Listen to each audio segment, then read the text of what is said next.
ایسا نہیں ہو سکتا کہ ایک شخص جو ہے وہ ہر مہینے اگر اس کی ارننگ 50,000 ہے تو وہ گھر میں لا کے رکھے گا، بلکہ اس کو کہیں نہ کہیں اس کی پلیسمنٹ کرنی ہے۔ اب اس کے پاس دو آپشن ہے، ایک مسلمان ہے، چاہے تو وہ کسی سودی بینک میں لگا دے اور سودی بینک اس کو غیر شرعی معاملات میں اس کو استعمال کریں گے۔ اسلامک بینکس اور اسلامک فائنینشیل انسٹیٹیوشنز پاکستان کے اندر وجود میں آئے اور انہوں نے یہ عزم کیا کہ ہم اسلامی طریقے کے مطابق لوگوں سے پیسے لیں گے بھی اور اسلامی طریقے کے مطابق آگے انویسٹمنٹ بھی کریں گے۔ تو یہ دو طریقے ہوتے ہیں اسلامک بینکس کے اندر، یا ہم یہ کہہ سکتے ہیں کہ دو سائڈس ہیں، ایک لائبلٹی سائڈ ہے اور ایک ایسٹ سائڈ ہے۔ لائبلٹی سائڈ سے مراد یہ ہے کہ لوگوں سے جو فنڈنگ لینی ہے، ڈپازٹ لینا ہے، وہ کس طریقے سے لیا جائے، اور ایسٹ سائڈ کا مطلب یہ ہے کہ اس کی ڈپلائمنٹ کس طریقے سے ہو، اس کی انویسٹمنٹ کس طریقے سے ہو۔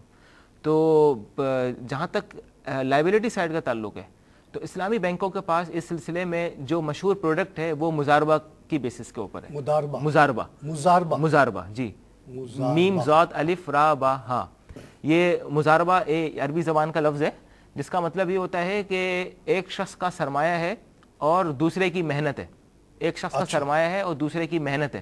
ایک شخص دوسرے کو پیسے دیتا ہے اور کہتا ہے کہ میرے سرمایہ سے آپ تجارت کریں، کاروبار کریں، خرید و فروخت کریں، اور جو نفع ہو وہ ہم آپس میں رضامندی سے ایک پرسنٹیج طے کر سکتے ہیں، 50-50، یعنی حاصل ہونے والے نفع کی ایک پرسنٹیج طے کی جا سکتی ہے۔ تو اور نقصان جو ہوگا وہ رب المال کا ہوگا۔ رب المال کا مطلب ہوتا ہے جو کیپٹل پرووائڈر ہے۔ تو یعنی جب اگر لاس ہوگا تو کیپٹل پرووائڈر کا لاس ہوگا، اور پروفٹ ہوگا تو جو مینیج کر رہا ہے اس کو آدھا یا جو شیئرنگ آپس کی رضامندی سے کتنا ہوتا ہے، 50 ہوتا ہے یا کم ہوتا ہے؟ دیکھیں جو مینیجر کو اس میں جو ہے نا وہ ڈیپینڈ کرتا ہے آپس کے ایگریمنٹ کے اوپر۔ آپس کا ایگریمنٹ کیونکہ آپ نے ایک سائڈ تو کہہ دیا کہ اگر لاس ہوا تو پورا گیا بیچارے کا وہ ایز اے ڈپازٹ۔ لاس میں ایک چھوٹی سی بات آپ سے اور شیئر کرنا چاہوں گا کہ لاس میں اس طریقے سے ہوتا ہے کہ پہلے یہ دیکھا جاتا ہے کہ لاس کیوں ہوا۔ اگر لاس اس وجہ سے ہوا کہ جو ورکنگ پارٹنر تھا، یعنی جو ورکنگ کر رہا تھا پیسوں سے، اگر اس کی کوئی نیگلیجنس ہے، اس کا مس یوز ہے، تو سارے لاس کا ذمہ دار وہی ہوگا۔ اچھا، ہاں، کیونکہ اس کی نیگلیجنس ہے، اس کی مس یوز ہے۔ نیگلیجنس اور مس یوز کی صورت میں لاس کا ذمہ دار وہی ہے۔ اپنے رشتہ داروں کو دے دے without checking, without due diligence, کسی کو پیسے دے دے تو وہ پکڑا جا سکتا ہے۔ آپ جیسے لوگ جو آڈٹ کرتے ہیں وہ پکڑتے ہیں، وہ بھی اس کو پکڑ سکتے ہیں، اور بھی اس کی ویریفیکیشن مختلف ذرائع سے اگر ہو جائے تو اگر یہ پروو ہو جائے کہ یہ نیگلیجنس ہے اور اس کی مس یوز ہے تو ایسی صورت میں سارے نقصان کا ذمہ دار وہی ہوتا ہے۔ لیکن اگر اس کی نیگلیجنس نہیں تھی، مارکیٹ موو کر گئی، جینوئن لاس تھا، بزنس لاس تھا، تو ایسی صورت میں نقصان کیپٹل پرووائڈر کا ہوگا۔ اس لیے کہ ایک حدیث شریف میں بھی آتا ہے جس کا مفہوم یہ ہے کہ والوضیعۃ بقدر رأس المال، کہ نقصان کیپٹل کے مطابق ہوگا، جس کا جتنا کیپٹل انجیکٹ ہوگا کاروبار کے اندر، اگر نقصان ہوگا تو اس کیپٹل پرووائڈر کو اس کا نقصان برداشت کرنا ہوگا۔ اور مینیجر کا تو کوئی کیپٹل ہے ہی نہیں۔ جی، مینیجر کی محنت کا نقصان ہے۔ ہاں بس، ہاں اس نے جو محنت کی وہ ضائع ہو گئی، اس کو کیپٹل تو اس نے لگایا ہی نہیں تھا، جی، اس لیے کیپٹل کا نقصان نہیں ہو سکتا۔ جی ہاں بالکل۔ تو اسلامک بینکنگ کے اندر یا اسلامک فائنینس میں ایک سائڈ ہوتی ہے لائبلٹی سائڈ، جس میں جو پبلک ہوتی ہے، لوگ ہوتے ہیں، عام لوگ ہوتے ہیں، وہ ڈپازٹ رکھتے ہیں اسلامک بینکس کے اندر۔ اسلامک بینکس مزاربہ کی بیسس پہ عام طور پہ وہ ڈپازٹ ایکسیپٹ کرتے ہیں، جس میں کیپٹل پرووائڈر لوگ ہوتے ہیں، عام پبلک ہوتی ہے وہ کیپٹل پرووائڈر ہوتی ہے، اور اسلامک بینک اس کے اندر ورکنگ پارٹنر ہوتے ہیں۔ اسلامک بینک کو اس بارے میں مزارب کہا جاتا ہے، کیونکہ یہ مزاربہ کا کانسیپٹ ہے۔ مزاربہ کے اندر جو کیپٹل پرووائڈر ہوتا ہے اس کو رب المال کہا جاتا ہے۔ رب المال، جی، رب المال، مال دینے والا، اور جو ورکنگ کرتا ہے اس کو مزارب کہا جاتا ہے۔ تو یہ ارینجمنٹ ہوتی ہے اسلامک بینک کے اندر لائبلٹی سائڈ پہ۔ یہ ارینجمنٹ ایز پر شریعہ ہے، یہ ارینجمنٹ شریعت کے مزاربہ کے اصول کے مطابق ہے۔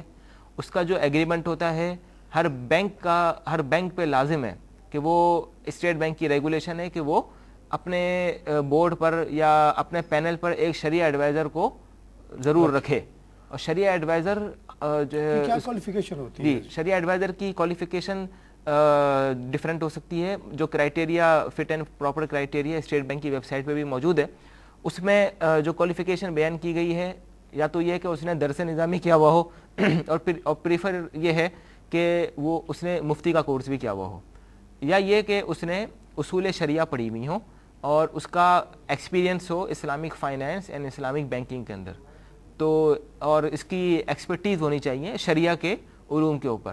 تو جتنے بھی اسلامک بینکس ہیں as per regulatory point of view ان پر یہ لازم ہے کہ وہ شریعہ ایڈوائزر اپوائنٹ کریں اپنے پینل پہ.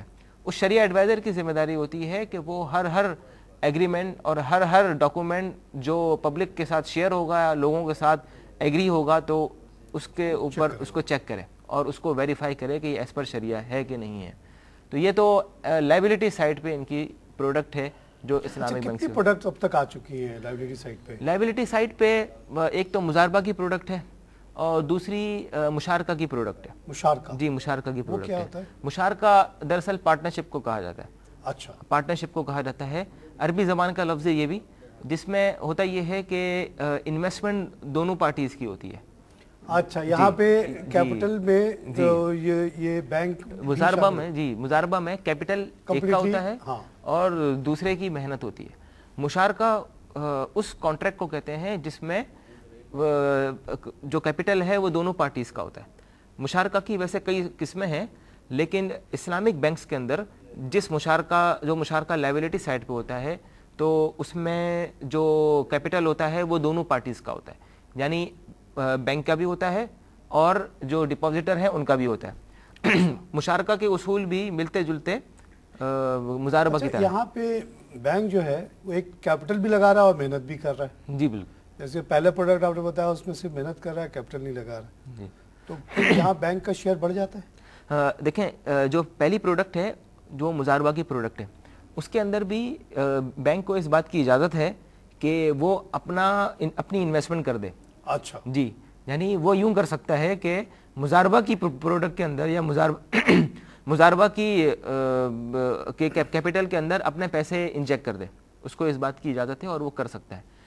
اپنے پیسوں پر جو وہ ارن کرے گا وہ اس کی اپنی ذاتی وہ الگ ہوگی، اس کی اپنی ملکیت ہوگی کیونکہ وہ اس کی ارننگ ہے. یعنی مکس تو کیا جا سکتا ہے، اور مزاربہ کے پیسوں پر جو وہ پروفٹ ارن کرے گا وہ مزاربہ کے بیسس پہ تقسیم ہوگا. مشارکہ کے اندر ہوگا یہ کہ جوائنٹ انویسٹمنٹ ہوگی، جوائنٹ جو ہے وہ اس کے اندر نفع تقسیم ہوگا.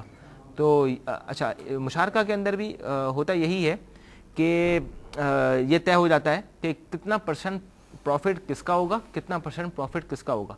اچھا، اس میں ایک پروفٹ کی ڈسٹریبیوشن بہت اہم چیز ہوتی ہے، چاہے مزاربہ کا کانٹریکٹ ہو چاہے مشارکہ کا کانٹریکٹ ہو. اس میں بہت اہم بات عرض کرنا چاہوں گا، اور یہ تمام جو ہے وہ ان لوگوں کے لیے بھی ہے جو بزنس کرتے ہیں، کیونکہ عام طور پر بزنسز جو ہوتے ہیں وہ پارٹنرشپ کی بنیاد پہ ہوتے ہیں. دو بھائی ہیں، دو دوست ہیں، دو جاننے والے ہیں، وہ اپنے پیسے انویسٹمنٹ کرتے ہیں اور انویسٹمنٹ کرنے کے بعد آگے جو ہے وہ کاروبار کر رہے ہوتے ہیں. اس میں بعض اوقات دیکھا یہ گیا ہے کہ پروفٹ فکس کر دیا جاتا ہے، یعنی یہ کہہ دیا جاتا ہے کہ اسلامی نہیں رہا. جی، پھر وہ اسلامک نہیں ہے. بالکل، کوئی چیز فکسڈ ہو گئی تو اسلامی نہیں رہا، فکس نہیں ہو سکتی، کیونکہ پروفٹ کی not be determined till the last transaction is done. جی بالکل، جب تک فکس ہو گیا تو اس کا مطلب ہے. جی ہاں، اور جب شروع میں ایگریمنٹ ہو تو اس میں بھی یہ ایگریمنٹ نہیں ہو سکتا کہ کیپٹل کا 10% ایک پارٹی کو ملے گا، کیپٹل کا مثلاً 5% ایک پارٹی کو ملے گا، ایسا نہیں ہو سکتا. جو پروفٹ ڈسٹریبیوٹ ہوگا وہ ہمیشہ حاصل ہونے والے نفع کے اعتبار سے ہوگا، یعنی یہ طے ہوگا کہ جتنا نفع حاصل ہوگا اس کا کتنا پرسنٹ کس کو ملنا چاہیے. حاصل ہونے والا نفع مثلاً 10 روپے ہے تو اس کا جو ہے وہ کتنے پرسنٹ کس کو ملنا چاہیے، کتنے پرسنٹ کس کو ملنا چاہیے. یہ اصل میں صحیح طریقہ ہے جو شریعت نے ہمیں بتایا ہے. اس لیے وہ تمام لوگ جو بزنس کرتے ہیں وہ بھی اپنے یہاں اس چیز کو امپلیمنٹ کریں، ورنہ وہ ان کا مشارکہ صحیح نہیں ہوگا. ہاں، اچھا، اب ذرا ایسٹ سائڈ پہ آ جائیے. پہلے تو میں تھوڑا سا آپ سے سمجھنا چاہتا ہوں کہ ایک جو کنونشنل بینکنگ میں نارمل ہوتا ہے کہ اگر آپ کو کوئی چیز مشین خریدنی ہے تو آپ 4 سال 5 سال 3 سال جتنے اس کی لائف ہے اس کے حساب سے آپ ایک لون لے لیں، ان سے ایک ری پیمنٹ طے کر لیں. شارٹ ٹرم لون کہلاتا ہے یہ، اپ ٹو 5 ایئرس. اس میں اور ایک جو کنونشنل لیزنگ میں کیا فرق ہوتا ہے؟ پھر ہم بعد میں سمجھنا چاہیں گے کہ ایک کنونشنل لیزنگ اور آپ کی جو خاص طور سے پروڈکٹ ہے اس وقت اور ایک لیزنگ اسلامک لیزنگ اس میں کیا فرق ہے؟ یہ تین چیزوں کا ذرا ڈفرینشیل سمجھا دیں۔ دیکھیں عام طور پہ کنونشنل بینکس میں بھی آج کل یہ ہونے لگا ہے کہ شارٹ ٹرم لون آج کل اس کو کہا جاتا ہے جو 1 سال سے کم ہو۔ جب ایک سال سے ویسے جو normal internationally accepted short term loan 5 سال تک کا بھی ہوتا ہے، جی جی، اس کے اوپر جو اس کو آج کل کی اصطلاح میں 1 سال سے لے کر جو 3 سال تک ہوتا ہے اس کو مڈ ٹرم لون کہا جاتا ہے۔ اچھا، مڈ کہتے ہیں، مڈ ٹرم کہتے ہیں، یا یہ کہ آپ اگر اس کو 1 سال سے 5 سال تک لے جائیں تو یہ مڈ ٹرم لون ہے، اور 5 سال سے لے کر ابو جو ہے وہ بعض اوقات اس کو لانگ ٹرم لون کہہ دیا جاتا ہے۔ اچھا، اگر شارٹ ٹرم بورئنگ ہے تو اگر یعنی 1 سال سے کم ہے تو اس میں تو نارمل بینکس جو فیسیلیٹی پرووائڈ کرتے ہیں وہ کلیئرلی لون کی فیسیلیٹی پرووائڈ کرتے ہیں۔ اچھا، اور وہ لون پرووائڈ کر دیتے ہیں اور اس کے اوپر وہ انٹرسٹ چارج کر رہے ہوتے ہیں، پہلے سے طے ہو جاتا ہے۔ جی، وہ پہلے سے طے ہوتا ہے۔ لون اصل میں یہ قرض کو کہا جاتا ہے، اور قرض جو ہوتا ہے اس کے اوپر کسی بھی قسم کا نفع لینا وہ جائز نہیں ہے اور وہ حرام ہے، اس کو شریعت نے اس کو ایکسیپٹ نہیں کیا۔ اور ایک حدیث میں بھی آتا ہے، حضرت علی رضی اللہ عنہ سے روایت ہے کہ آپ علیہ الصلوۃ والسلام نے یہ ارشاد فرمایا کہ کل قرض جر نفعا فہو ربا، کہ ہر وہ قرضہ جو نفع کو کھینچے وہ سود ہے۔ اچھا، ہاں، یعنی قرضے کے اوپر جو نفع آیا وہ سود ہے، وہ سود ہے۔ جی، اچھا، شرط یہ ہے کہ وہ قرضہ ہو۔ قرضہ اس کو کہتے ہیں کہ دیا جائے اس شرط کے ساتھ کہ پرنسپل تو ریٹرن کرنا ہی کرنا ہے۔ اگر ایک اچھا، ہاں، چاہے کچھ بھی ہو، ہاں، پرنسپل دینا ہے اور اتنا سود بھی دینا ہے۔ ہاں، اتنا سود دینا ہے، تو یہ قرضہ ہے۔ اور قرضے کے اوپر جو بھی اماؤنٹ لی جائے گی، جو بھی نفع کے نام سے لی جائے گی، چاہے وہ کسی بھی نام سے لی جائے، اس کو کمیشن کہہ لیں، کچھ بھی کہہ لیں، تو اکثر یہ سعودی عربیہ وغیرہ میں کیا ہوا ہے، میں سعودی عربیہ میں 13 سال بینکنگ کر کے آیا ہوں، وہاں تمام سود کو کمیشن کہہ دیا گیا، بس اسپیشل کمیشن۔ بھائی اسپیشل کمیشن کیا ہوتا ہے؟ پتہ چلا ایگزیکٹلی وہی ہے جو سود ہے۔ جی جی جی، نام بدلنے سے کیا ہوتا ہے؟ اللہ میاں کو آپ بیوقوف بنا رہے ہیں، کس کو بیوقوف بنا رہے ہیں؟ ہاں، تو کوئی بھی نام دیں جو لون کے بدلے میں کچھ کھینچ کے لا رہا ہے ساتھ، وہ حرام ہے، وہ حرام ہے، بالکل وہ جائز نہیں ہے۔ اچھا، تو لیزنگ میں کیوں جاتے ہیں لوگ؟ لیزنگ کا کیا ایڈوانٹیجز ہیں ورلڈ وائڈ اور خاص طور سے پاکستان کے سے جو ٹیکس وائز کیا فرق پڑتا ہے؟ لیزنگ جو ہے وہ پروڈکٹ ایسی ہے کہ جس کے اندر آپ کو یہ پتہ ہوگا سب کو کہ لیزنگ کے اندر جو ہے وہ اسلامک اس کے اندر گاڑیاں بھی ہوتی ہیں، اس کے اندر۔ مفتی صاحب یہاں پہ ذرا بریک لینا پڑے گا، ناظرین ہم لیں گے ایک چھوٹا سا بریک کے بعد پھر حاضر ہوتے ہیں۔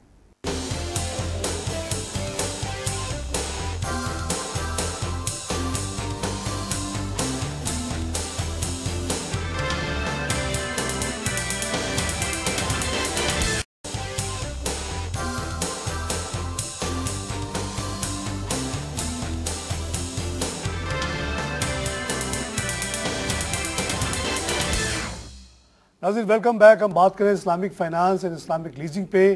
مفتی ابراہیم عیسیٰ صاحب ہمارے ساتھ موجود ہیں، وہ جو کہ شریعہ ایڈوائزر ہیں اور ایکس لیزنگ کے، اور ان کی جو خاص ظاہر ہے ڈویژن ہے وہ اسلامک لیزنگ کی ہے۔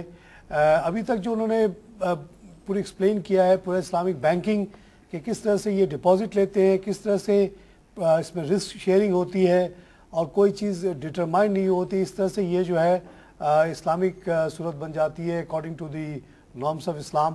اب ہم بات کرنے لگے تھے ایسٹ سائڈ پہ، اور اس میں بھی ہم سمجھا رہے تھے مفتی صاحب کہ کیا فرق ہے نارمل میڈیم ٹرم لون میں اور ایک نارمل لیزنگ میں، اور اب ہم سمجھنا چاہیں گے کہ اسلامک لیزنگ کیا چیز ہے۔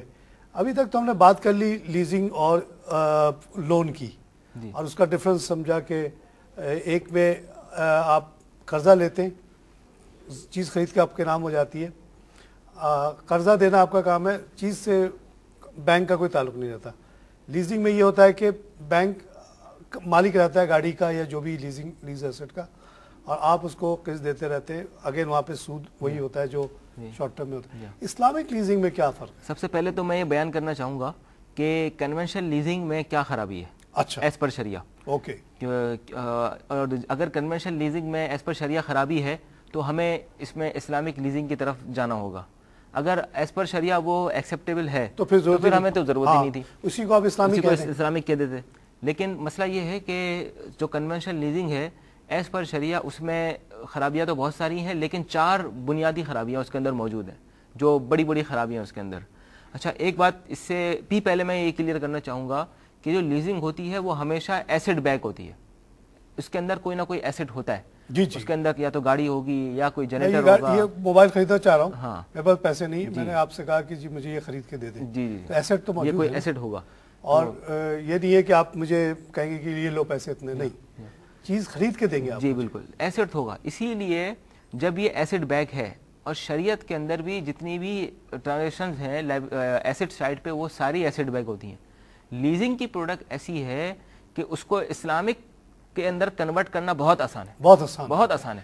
اسی لیے آلریڈی ایسٹ موجود ہے, آلریڈی ایسٹ موجود ہے, بس معاملے کو اسلامی کرنا ہے. اسی لیے میں ساری لیزنگ کمپنیوں سے اور سارے کنونشنل بینکوں سے, اور جب بھی ان سے ملاقات ہوتی ہے ان سے میں یہی کہا کرتا ہوں کہ آپ کی جو کنونشنل لیزنگ کی جو پروڈکٹ ہے اس کو اسلامک بنانا سب سے زیادہ آسان ہے. آپ کو ڈاکومنٹس میں تھوڑی بہت تبدیلی کرنی, وہ میں آگے عرض کر رہا ہوں. اگر آپ اس کو اوڈی کو یا شارٹ ٹرم لون کو تو آپ نہیں کر سکتے, اس کو نہیں کر سکتے کسی طرح نہیں, کوئی راستہ ہی نہیں ہے.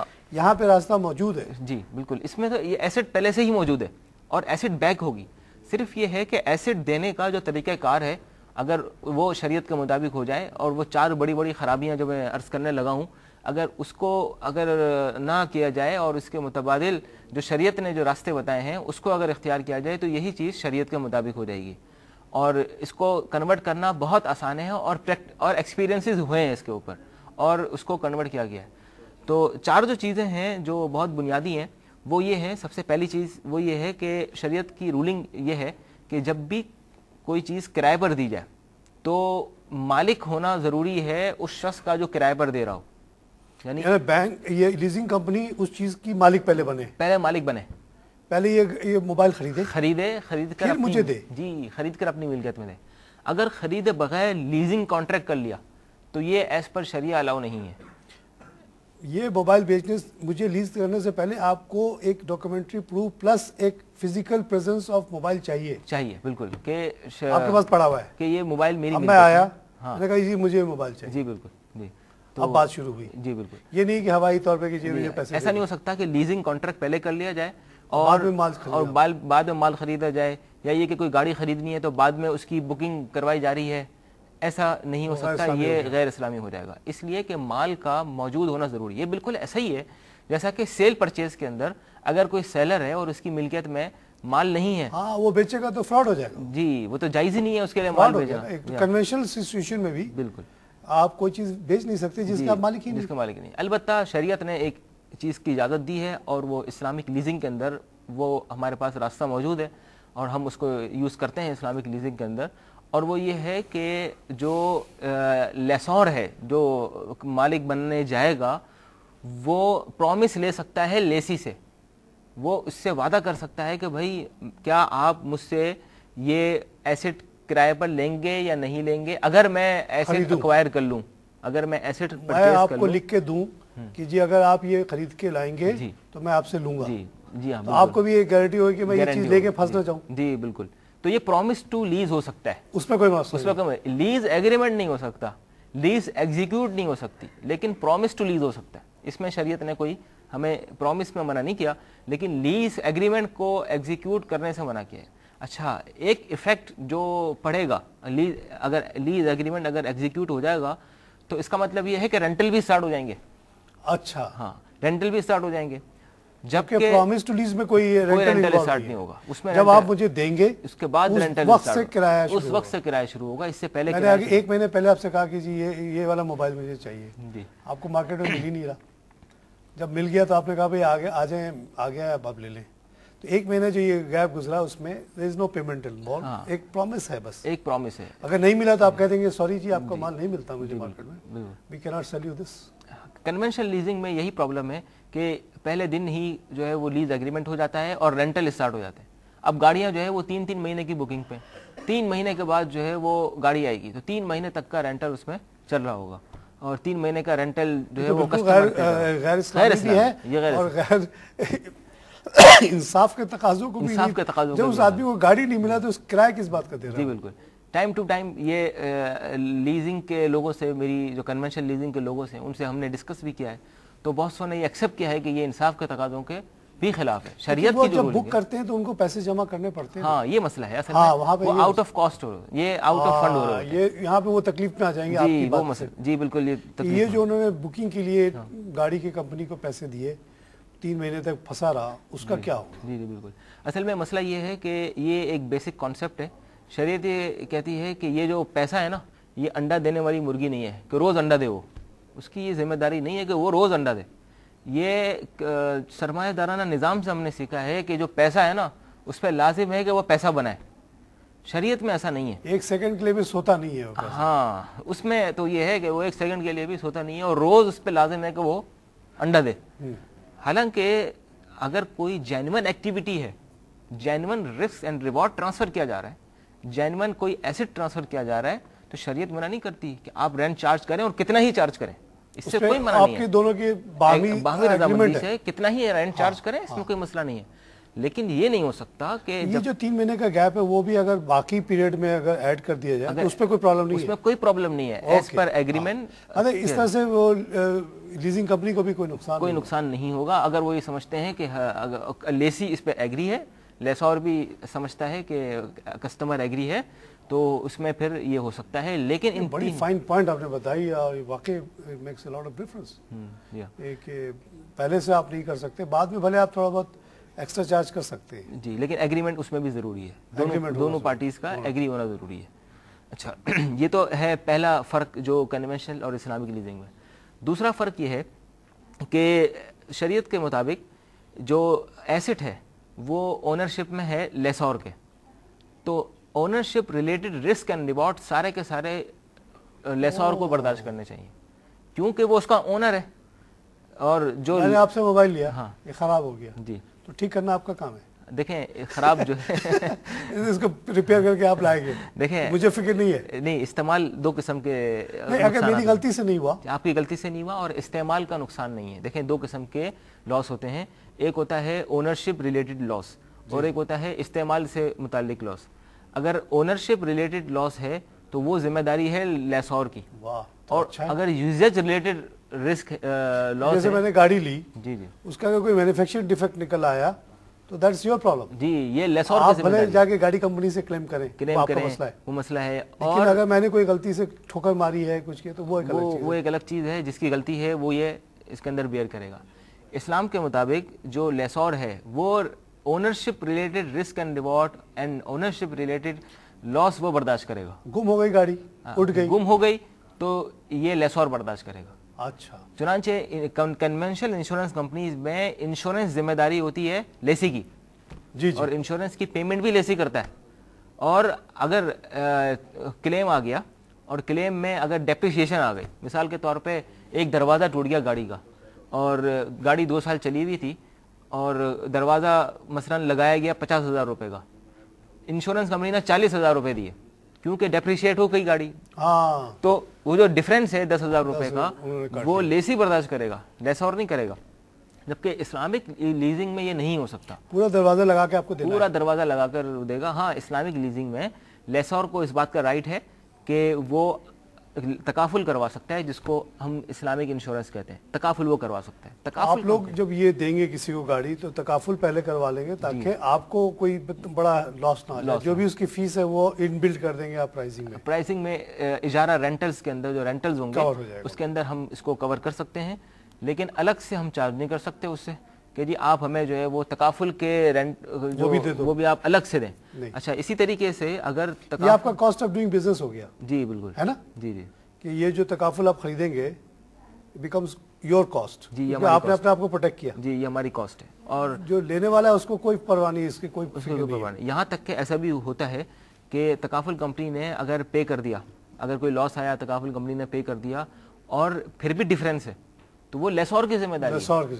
لیسی کو نہیں کہہ سکتا. لیسی جو ہے سو گیا آرام سے, ریلیکس کر رہا ہے, گاڑی چلا رہا ہے اپنی مرضی. جی بالکل.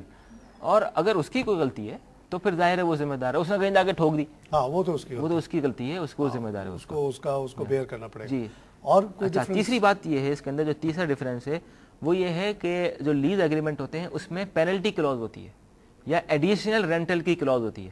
اس کا مطلب یہ ہوتا ہے کہ اگر رینٹلز پے کرنے میں تاخیر ہوئی، انسٹالمنٹس پے کرنے میں تاخیر ہوئی، نوٹسز کے اوپر چارجنگ شروع ہو جاتی ہے، اور یہ چارجز یہ پارٹ بن جاتے ہیں رینٹ اس کے ان کے انکم کا پارٹ بن جاتے ہیں، یعنی لیزنگ کمپنی کے یا یہ کہ بینکس کی انکم کا پارٹ بن جاتے ہیں۔ بہت بڑا پارٹ ہے جی، کیونکہ آج کل جو کنونشنل بینکنگ میں یہ ہو رہا ہے کہ اگر آپ نے تھوڑی سی ڈیلے کی تو آپ کو جو ٹیلی فون کال کیا اس کو فالو اپ پہ وہ بھی اچھا خاصا چارج ہو جاتا ہے، پھر لیٹر گیا تو اس کے الگ چارج، اگر لیگل نوٹس گیا تو اس کے اسپیشل چارج، وہ بڑھتے بڑھتے ٹھیک ٹھاک رقم بن جاتی ہے، اور یہ آپ کہہ رہے ہیں کہ یہ سب ان کے پروفٹ میں جاتا ہے۔ ہاں، ایک لیٹر لکھنے میں کیا خرچ ہوا؟ جی بالکل، ایک فون کال کرنے میں کیا خرچ ہوا؟ دیکھیں ریکوری کے اندر ایکچوئل ایکسپینسز کی لینے کی شریعت نے بھی اجازت دی ہے، لیکن وہ ہونے چاہیے ایکچوئل کے مطابق، لیکن اس کے اندر پروفٹ کا ایلیمنٹ نہیں آ سکتا۔ یہاں پر تو یہ پر ڈے کے حساب سے ہوتے ہیں، پر اینم کے حساب سے ہوتے ہیں، جتنا تاخیر ہوتی جائے گی اتنا وہ بڑھتا جائے گا۔ ایک تو انٹرسٹ بڑھے گا، ساتھ ساتھ جو ہے نوٹسز کے الگ فیس، وہ الگ فیس ہوتی ہے، وہ الگ ہوتی ہے، ریکوری کے چارجز الگ ہوتے ہیں، اور یہ جو پینلٹی کی یا ایڈیشنل رینٹلز کی یہ جو ہوتے ہیں یہ الگ ہوتے ہیں۔ ایز پر شریعہ یہ ایکسیپٹیبل اس لیے نہیں ہے کہ رینٹلز انکریز نہیں ہو سکتے، رینٹلز جب ایک بار طے ہو جائیں فکس ہو گیا وہ بس فکس ہو گئے، اور آگے آنے والا جو پیریڈ ہے اس کے رینٹلز آپس کی رضامندی سے دونوں پارٹیز راضی ہوں تو وہ تو چینج ہو سکتے ہیں، لیکن پاس رینٹلز وہ ڈیٹ ہے لیسی کے اوپر، وہ قرضہ ہے لیسی کے اوپر، وہ چینج نہیں ہو سکتے، اس میں انکریز نہیں ہو سکتا۔ اس میں انکریز ہوگا تو یہ قرضے پہ اضافہ ہے، اور قرضے پہ اضافہ یہ سود ہے، تو یہ سود کے اس میں آتا ہے، اور سود اللہ جل شانہ اور آپ علیہ الصلوۃ والسلام سے اعلان جنگ ہے، اور جو قوم اللہ اور اس کے رسول صلی اللہ علیہ وسلم سے اعلان جنگ کرے وہ دنیا میں کبھی بھی سکھ اور چین اور راحت اور آرام سے نہیں رہ سکتی، اس کے اوپر مشکلات، مصیبتیں اور دنیاوی اور جو ہے آفتیں اس پہ آتی رہیں گی، زلزلے آنا پھر کوئی بعید نہیں ہوگا، بجلی کا عذاب پھر بعید نہیں ہوگا، گیس کا عذاب پھر بعید نہیں ہوگا، اس لیے کہ اس نے تو اعلان جنگ کیا ہوا ہے اللہ اور اس کے رسول صلی اللہ علیہ وسلم سے۔ جن لوگوں سے اعلان جنگ کیا ہوا ہے تو اس کے بعد کیسے راحت اور سکون مل سکتا ہے؟ اچھا، چوتھی چیز میں یہ بتانا چاہوں گا جو کنونشنل لیزنگ کے اندر ہوتی ہے وہ یہ ہوتی ہے کہ کانٹریکٹ میں یہ بات مینشن ہوتی ہے کہ جیسے ہی لیز کانٹریکٹ ٹرمینیٹ ہوگا اس کے فوراً بعد اونرشپ ٹرانسفر کر دی جائے گی، اچھا، گویا کہ سیل کر دیا جائے گا اگینسٹ ریزیڈل ویلیو، جو ریزیڈل ویلیو ہوتی ہے اس کے اگینسٹ میں کر دی جائے گی، جبکہ شریعت یہ کہتی ہے کہ آپ اس کو اونرشپ ٹرانسفر کر سکتے ہیں، لیکن ایک شرط ہے، اور شرط یہ ہے کہ لیز ایگریمنٹ کا پارٹ نہیں ہونا چاہیے، ایک الگ سے کانٹریکٹ ہو سکتا ہے، الگ سے انڈر ٹیکنگ ہو سکتی ہے۔ لیز ایگریمنٹ ختم ہو گیا، اب وہ گاڑی کھڑی ہے، جی، اب وہ گاڑی آپ نے الگ سے اس کو بیچ دی، یا گفٹ کر دی، یہ ہو سکتا ہے، لیکن گفٹ بھی کیا جا سکتا ہے، لیکن لیز ایگریمنٹ کا پارٹ نہیں ہو سکتا۔ لیز ایگریمنٹ کا پارٹ ہوگا تو یہ ناجائز ہوگا۔ زبردست آپ نے پوائنٹس بتائے اور بہت مجھے سیکھنے کو ملا، اور آئی ایم شیور اب پروگرام کا وقت زیادہ نہیں بچ گیا، ایک سوال میں اور کرنا چاہتا ہوں۔ ایک کنونشنل ایک جنرل لوگوں کی فیلنگ ہے کہ اگر ہم اسلامک بینک میں ڈپازٹ رکھیں گے تو وہاں ہمیں کم ملے گا منافع، یا جو اس کو کہیں جو ہمیں شرکت داری سے جو پیسے ملیں گے، اگر ہم کسی اسلامک پروڈکٹ کو استعمال کریں گے تو وہ ایک کنونشنل پروڈکٹ سے مہنگا ہوگا، اس کے میں کیا صداقت ہے؟ اور اگر ڈفرینشیل تھوڑا بہت آتا ہے ڈیو ٹو جو پروسیسز آپ نے بتایا، مثال کے طور پہ خوبصورت آپ نے بات بتائی کہ آپ کو جو انشورنس ہے آپ تکافل کے ذریعے آپ خود کر رہے ہیں تو وہ ان بلڈ ہو گیا، وہ آپ خود سے لیں تب بھی وہ آپ کو دینا ہے، وہ اگر وہ اس میں ان بلڈ ہو گیا اینڈ آف دا ڈے تو کاسٹ تو وہی آ گئی۔ تو واقعی کیا اتنا ڈفرینشیل ہے؟ پہلی بات تو میں یہ بتاؤں گا کہ اگر ڈفرینشیل ہو تب بھی یہ بہت بڑی بات ہے کہ یہ حلال ہے اور وہ حرام ہے، اور کیا بہت زیادہ ڈفرینس ہے؟ جی بہت زیادہ ڈفرینس نہیں ہے، لیکن اتنا ضرور ہے کہ اتنا ضرور ہے کہ جو ہے وہاں پر فکس نہیں ہو سکتا، اسلامک کوئی ریٹ فکس ہو ہی نہیں سکتا، ٹھیک ہے، حلال ہے لیکن فکس نہیں ہو سکتا۔ کیا ایسا بھی کبھی ہوتا ہے کہ اس میں جو ریٹرن آئے وہ عام بینکوں سے بھی بہت زیادہ آ جائے؟ ہو سکتا ہے، اس میں بالکل پاسبل ہے، اور امکان اس کا ضرور ہے کہ وہ عام بینکوں سے اچھا کاروبار چلا، جی زیادہ بھی آ سکتا ہے، کم بھی آ سکتا ہے۔ اور جہاں تک لیزنگ وغیرہ کا سلسلہ ہے اس میں تھوڑے سے شاید کاسٹ ڈفرینشیل آئے گا بیکاز انشورنس وغیرہ، اور جیسے آپ نے کہا کہ